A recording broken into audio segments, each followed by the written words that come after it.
Hello everyone, welcome. My name is Phoenix and this is the Consumer's Guide to Filmmaking. Cobra Kai, seasons 1 through 3, 2018 to 2020, Josh Heald, John Hurwitz, and Hayden Schlossberg. Fuck. This series tells the story of Johnny Lawrence. Down on his luck in recent years, and having not lived down his defeat to Danny LaRusso in the 80s, Lawrence gets into a scuffle with a bunch of kids bullying another named Miguel. Miguel, seeing Johnny kick ass, asks him to show him how to fight. This eventually inspires Johnny to reopen Cobra Kai, and him reigniting his love for karate, and reopening the past in the forms of Danny LaRusso and John Kreese. This is how you do 80s nostalgia. This is a fun, energetic, and hilarious ode to 80s pop culture. What I adore most about this show is the writing. That adoration I feel is twofold. Firstly, this show is written as if it were an 80s property.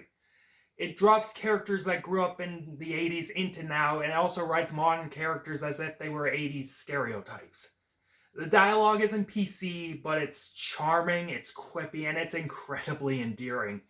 There might be a little cheese, but that's the point, and they sell it well enough with a healthy wink to the audience. The other element is how they subvert these characters and add new layers to them.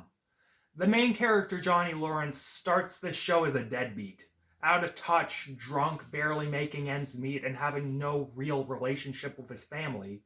He meets Miguel and saves him from a group of asshole kids. The asshole kid from the Karate Kid is now the good guy in this show. And because of this kid, he refines karate. He restarts Cobra Kai and teaches multiple kids how to be confident in themselves and how to fight. Played excellently by William Zabka. Zabka shows genuine range, and he shows a man that is turning his life around. However, Johnny must also contend with his old rival Danny LaRusso. Now a rich car salesman and business owner, Danny thought the past was behind him, but when Cobra Kai rears its head again, Danny must now find himself. The good guy from the movie is now the rich asshole who looks down on saddle Johnny Lawrence. And eventually, LaRusso reignites his love for karate. He learns to bury old grudges and teach other kids how to defend themselves and be better people. Played within acute self-awareness by Ralph Macchio, he shows elements of midlife crisis sleaze as well as genuine wisdom and a will to change that is just infectious. But what is 80s schlock without a villain? With this show, we see the return of the OG Cobra Kai guy, John Kreese. A homeless shyster, he manages to weasel his way back into Cobra Kai and destroy the reputations of both LaRusso and Lawrence.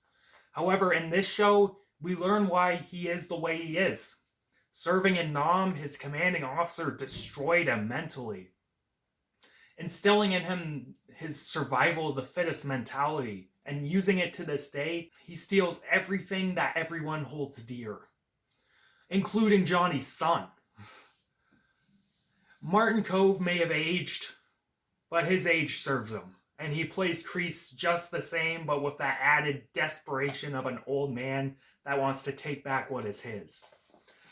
Technically, the show has strong elements as well. The shot comp and editing, I think, are window dressing to show off the choreography, but they're also pretty damn good.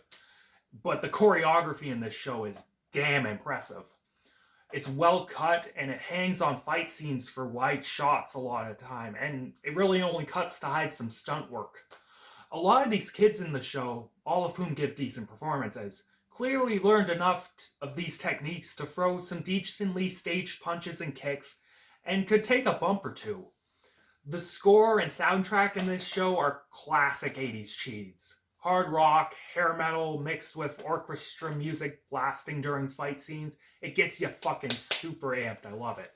As well, using classic 80s songs and hits with a few contemporary things, it accentuates both getting with the times and being stuck in an era long past. If I were to complain, I do find that the show gets trashier as it goes along.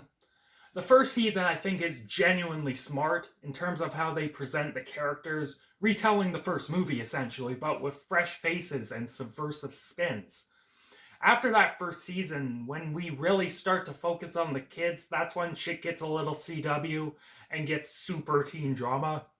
It's a lot more engaging and better written than most teen dramas, especially on CW, but it isn't as fascinating as the stuff with the adults.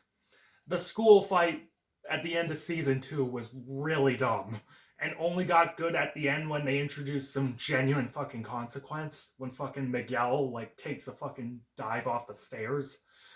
The third season was a rebuilding after the events of season 2, and while I saw a lot of the resolved plot arcs coming and they wrapped up what they needed to wrap up, I found both season 2 and season 3 lacked the subversive edge of the first season.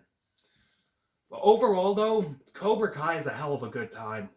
80s nostalgia that isn't just dumb bait for old nerds. It's genuine, it has smart writing, and is entertaining and well made. If you love The Karate Kid or are looking for a light show to watch, give this one a go and you won't be disappointed. And I'm feeling a 7 out of 10 on the show overall. This is good shit. I love it. Catch you later, guys.